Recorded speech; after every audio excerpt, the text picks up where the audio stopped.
Bonjour tout le monde, très heureux de vous retrouver sur le plateau de Delta TV pour un nouvel agenda sport. Aujourd'hui, nous parlerons basket avec nos deux invités, Hugo Dumortier. Hugo, bonjour. Bonjour. Et William Howard.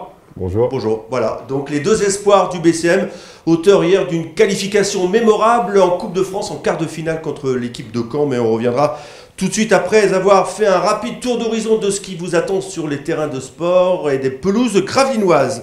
Alors je le disais la semaine dernière à cette même place, tant qu'il y a de la vie, il y a de l'espoir, témoin de notre équipe de foot, qui, fort de sa victoire la semaine dernière à la maison face à la réserve d'Amiens, ira tenter d'arracher la victoire chez le voisin marquois ce samedi. Le fameux choc psychologique a eu lieu. Espérons tout de même qu'il n'aura pas à regretter de l'avoir provoqué trop tard, ce choc psychologique au cours de la saison. Coup d'envoi de ce match à gagner à tout prix pour continuer d'y croire dimanche à 15 h au Stade de Marque. Toujours pas de hand, il faudra encore attendre une semaine. Alors on passe tout de suite au basket et le déplacement plus que périlleux qui attend nos joueurs chez le leader de la Pro A, Limoges. Leader, mais pas seul leader, puisque au soir de cette défaite contre Chalon, il y a pas moins de 5 équipes qui trustent la première place. Paris, enfin on va aller dans l'ordre, Strasbourg, Paris, Le Mans, Dijon, Chalon et Dijon et... Non, je vais aller dans l'ordre, je vais recommencer. Allez, Strasbourg, Paris, Le Mans, Limoges et Dijon, Chalon est juste en embuscade derrière. Tout cela pour vous dire que de Limoges, c'est du costaud et les Limousins ne sont pas prêts de laisser tomber leur première place. Coup d'envoi samedi à 20 h. Une rencontre à suivre bien évidemment en direct et en intégralité sur Delta FM. Un petit mot sur les filles du GBF. Eh bien, elles affronteront Saint-Martin-les-Boulognes. Une rencontre a priori tranquille pour les filles de Stéphane Dupas. Les Boulonnaises sont 9e de la pré-nationale. Mais le match revêt une importance particulière puisqu'en cas de victoire, eh bien, le GBF validerait son ticket pour la Nationale 3. Il faut donc beaucoup de monde dimanche après-midi, salle Norbert Merlin, pour ce match de la montée. Coup d'envoi à 15 h dimanche donc.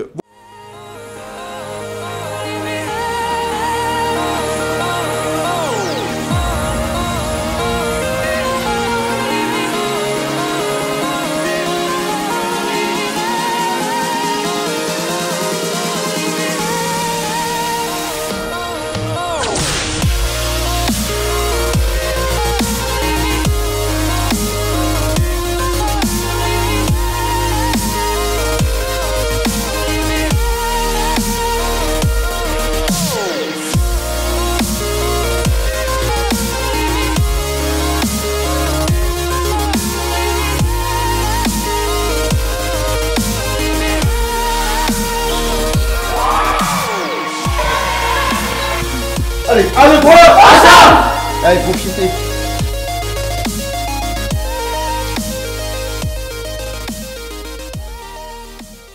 Voilà, nous on arrive maintenant avec notre page mag, si l'on peut dire, avec nos deux invités, Hugo et William. Alors on va aller dans l'ordre. Il s'est passé quelque chose hier, quelque chose d'important avec cette victoire contre Caen. Une victoire a priori difficile, le score 56-55 témoigne de l'âpreté de la rencontre. Mais est-ce que vous vous êtes vu tout de suite, allez, on va se taper une Nationale 2 tout de suite? Qui répond le premier? Vous les avez surestimés, sous-estimés ces joueurs de Caen? Ah non, pas du tout, non. On est direct rentré dans le match, dans l'intensité. Non, ça a vraiment été un combat? Ah oui, un vrai combat. Du début à la fin, on a réussi à bien se lancer avec des tirs à 3 points importants dès le début. Oui, parce que vous les avez pilonnés directement d'entrée, William. Oui, au début. Notamment vous avec un ou deux tirs à 3 points, là. Oui, au début. Donc avec un bénéfice de plus 7, vous êtes arrivé pratiquement à 18-0, c'est ça? Ouais. 16-0. 16-0. Et après, il y a eu 18-2. 18-2. Après, petit à petit, en fait, ils ont commencé à revenir dans le match. Et après, le score était serré jusqu'à la fin du match. Alors, qu'est-ce qui différencie le plus une équipe de vieux briscards comme ça de National 2, enfin des vieux briscards si l'on peut dire, avec votre championnat habituel d'espoir? Il y a plus d'expérience, ça pousse plus.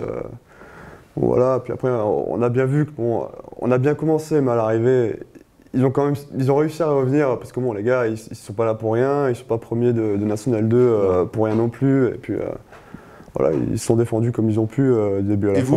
Et vous êtes vu peut-être un peu trop beau tout de suite, non? Non, je pense pas. Pas du tout, parce que on savait que c'était une grosse équipe quand même, parce qu'ils ont beaucoup de joueurs qui ont joué en National 1 au niveau supérieur. Ouais. Et on savait que ça serait pas facile et qu'ils allaient pas lâcher le morceau. Donc ça s'est joué sur la roublardise, mais vous avez quelque chose d'autre. La jeunesse, justement, à leur opposer, la vitesse. Et vous n'avez pas réussi à les décrocher. C'est le métier qui leur a permis de rester au contact et de ne pas se démobiliser d'entrée, parce que quand on prend une pioche comme ça d'entrée, généralement, on a du mal à revenir. Ouais, puis le coach a pris rapidement un temps mort, il a dû, je pense, leur remonter les bretelles. Puis... Ouais. Donc alors la suite logique de ça, c'est un match au couteau tiré pratiquement jusqu'à la fin, et ensuite vous avez 2 lancers francs dans les 2 dernières secondes, c'est ça, pour passer devant.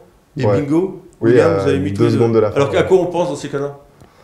Bah là, à ce moment-là, je pensais à rien. Hein. Je me suis on prend le ballon, sur on se les dit lancers. pas, punaise, alors si jamais je les mets, on gagne, si on perd, si je les mets pas, on perd. Non, j'ai pas pensé à ça. Allez. Non, dans ma tête, j'ai essayé de faire un peu le vide dans ma tête, de penser à rien, puis je me suis dit... On arrive à faire abstraction de tout ça? Ouais, j'ai essayé. Quand le premier est réussi, alors on se dit, allez, encore un. Au moins quand je mets le premier, je suis au moins égalité. Donc, Ouais, quand j'ai mis le premier, je me suis dit, bon, au moins, si j'ai raté le deuxième, on est en prolongation. Et... Donc on est peut-être plus libéré sur le deuxième. Ouais, on est plus libéré sur le deuxième quand même. Ouais. Et on dort bien après ça? Un match comme ça?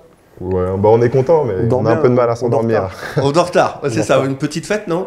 Non, on ne même peut pas pas se permettre, on a bâche d'heure 2 jours quand même. Puis il y avait entraînement ce matin avec les pros, donc, donc on rigole plus là. Donc en fait, maintenant c'est un ticket pour les quarts de finale qui auront lieu à Berck, avec d'entrée une équipe d'Alfortville, National 3. Quand on vient de taper le premier de National 2, on doit rigoler avec une National 3, non? Ah non, on peut pas se permettre de rigoler. Vous ne permettez pas grand-chose. Ah non, mais sachant qu'ils sont qualifiés en battant une équipe de National 2. Donc, ils ont battu National 2 aussi. Puis s'ils sont là, c'est qu'ils ont le niveau pour être là et qu'ils le méritent. Donc quart de finale, si on passe, on est en demi, et la finale a lieu à Coubertin. À Coubertin, à Paris. Comme toutes les finales de Coupe de France, hein. Bercy est en travaux, c'est ce que vous disiez? Normalement, oui, c'est à Bercy, mais comme c'est en travaux, ils ont mis à Coubertin. D'accord. Donc ça, c'est pour la Coupe de France. L'autre fait marquant de la saison des espoirs, c'est le titre de champion de France, acquis bien avant la fin du championnat. Alors là, qu'est-ce qui s'est passé aussi? Une bonne alchimie entre les jeunes espoirs, les plus anciens, ou vous êtes plus fort que les autres, tout simplement? Je pense que c'est le groupe qui a fait la différence, donc on a une profondeur de banc assez importante. Et, non, je pense pas qu'on se voyait comme ça au début d'année. On a réussi à enchaîner les matchs, puis à un moment donné, on s'est dit pourquoi pas y aller au bout. Et quand est-ce que vous avez senti d'entrée qu'il y avait moyen de faire quelque chose avec cette équipe, ou dès les entraînements de pré-saison, d'avant-saison, vous vous êtes dit il y a moyen de faire quelque chose, ou... Dès le début, on avait pour objectif d'être champion. Ah, carrément, d'entrée. Ouais, c'était notre but. Il y a 18 équipes qui veulent être championnes d'entrée, je suppose, non? Oui, mais... Vous aviez les moyens? Vous sentiez que vous aviez les moyens? On pensait avoir les moyens, mais on pensait pas que... Moi personnellement, je pensais pas... On pensait pas qu'on allait faire une série en fait comme ça de 24 matchs de suite en fait. Première défaite à Lasvel il y a une dizaine de jours, c'est ça? Après le titre, ouais. Et est-ce qu'il y a des joueurs qui vous ont impressionné durant ce championnat espoir? Ouais, il y a quand même des bons joueurs. Il y a toujours des joueurs, au moins un joueur dans chaque équipe. Dans chaque équipe, il y en a toujours au moins un qui sort du lot. Donc, Et vous aussi? Il y en a qui sortent du lot aussi chez vous? Nous, Pas de modestie, c'est ça? Allez, on parle pas de soi. Alors, vous êtes champion, vous êtes champion, donc vous entraînez également avec les pros, hein, puisque vous sortez de l'entraînement avec les pros. Qu'est-ce qui différencie le plus encore les espoirs des pros, mis à part la jeunesse, l'inexpérience, si l'on peut dire? C'est l'intensité, la dureté, c'est plus dur, le rapport plus vite, physique, ça tire mieux, c'est pareil en mieux. Il n'y a pas un moment de relâchement. On ne peut pas se permettre un petit relâchement en défense ou... Non, rien du tout. Non. Même en attaque, toujours être concentré sur ce qu'on fait, sinon c'est piquer le ballon. C'est clair. Ouais.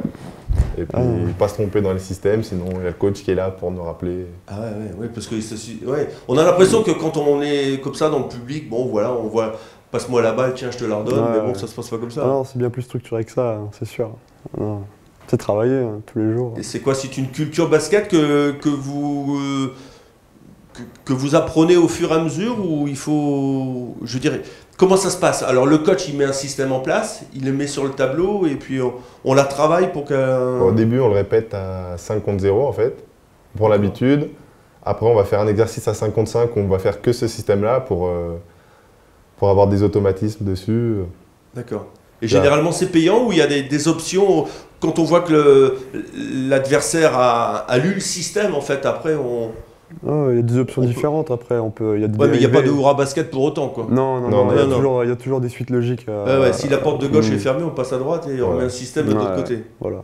Ah, d'accord. Ok, donc l'objectif l'année prochaine, c'est quoi les garçons? L'année prochaine, tous les deux, on est des dernières années espoir. Dernière année espoir, donc soit vous intégrez l'équipe pro, soit vous allez vous faire les dents un peu à l'instar de Jonathan Roussel chez une équipe de Pro B. Par exemple, Qu'est-ce que vous allez faire? trouver une structure professionnelle. Ouais. Mm. Vous avez des touches? Et avoir du temps de jeu. Mais il est trop tôt pour en parler, c'est ça? Ah oui, Ouais, C'est comme les pros, ouais, c'est ouais. pareil, quoi. Il n'y a pas quelque... Ouais, là, il est non, encore c'est trop tôt, on c'est peut trop pas tôt pour en savoir. parler. Puis on a encore des objectifs à aller chercher Ouais, en plus, avec l'équipe. Donc, Il y a encore D'accord. beaucoup de matchs à jouer.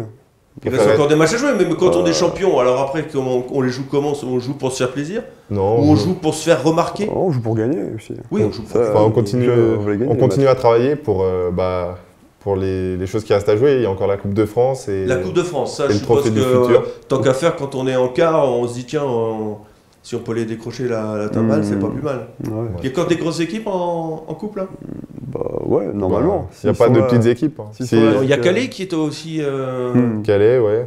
Ils sont bien classés en National 2. Je connais pas leur classement, mais je sais que c'est une bonne équipe de National 2. Et après les espoirs de Strasbourg aussi, Ah, les espoirs de Strasbourg sont qui vont dedans jouer aussi. contre Calais dans l'autre quart de finale. Ah, d'accord. Donc hyper intéressant. Donc ça a lieu quand ça à Berck? Le week-end du 11 avril, je crois. 11 avril. Voilà. Et le prochain match pour vous, c'est à Limoges. Oui. Voilà. Il y a du costaud aussi à Limoges en espoir? Ouais. Puis ils sont renforcés avec un joueur en plus qui joue en espoir à Villeurbanne l'année dernière. Il était parti en Pro B cette année, mais ça s'est pas très bien passé. Et là, il est parti à Limoges pour finir la saison. Donc, Ils sont combien Limoges? Ils sont dans les 10e, je pense, à peu près. Ils sont pas qualifiés encore pour le trophée du futur, ils se battent Ils sont pour, à la pour se limite. qualifier, donc ils ont besoin de gagner, donc c'est un match Alors compliqué. justement, ce trophée du futur, on va terminer avec ça. Ça, c'est un peu sur le modèle de ce qui se passe chez les pros avec les Leaders Cup, c'est ça? oui, c'est ça. Là, cette année, ça va être les 7 meilleures équipes. Les 7 meilleurs. du Parce que le championnat 8e, espoir. l'équipe qui accueille est forcément invitée, c'est ça? Ouais. Oui, c'est ça. Et là, ils sont pas dans le top 8. Donc c'est les 7 premiers. Ouais. Vous avez Ça va votre être les ticket 7 dessus et puis après, donc on joue pour gagner aussi ces trucs-là. C'est Ah bah oui. Ouais, c'est On sur joue 3 pour jours. gagner. Ouais. Donc la quart, demi et finale, et puis voilà. Match à Soit on passe, élimination directe. soit on rentre à la maison. voilà. quoi. C'est comme la Coupe de France, quoi. Comme la Coupe de France. Ok. Élimination directe. C'est élimination directe. Allez, on va mettre une pièce sur vous. Je sais pas si on peut jouer au loto sportif sur vous. Non, on peut pas. On va jouer, d'accord. Voilà, allez, ce sera le mot de la fin. Messieurs, donc on compte sur vous pour ramener la victoire. Et puis si vous pouvez passer un petit clin d'œil aussi aux grands, aux pros pour qu'ils ramènent la victoire de Limoges. Hein. Ouais, pas de Ça changera problème. Ça sera fait. Allez, merci beaucoup les jeunes. Nous, on se retrouve la semaine prochaine, forcément avec un nouvel agenda sport. D'ici là, vous aurez trouvé Aurélien pour le Détail Sport. D'ici là, passez un bon week-end. Au revoir.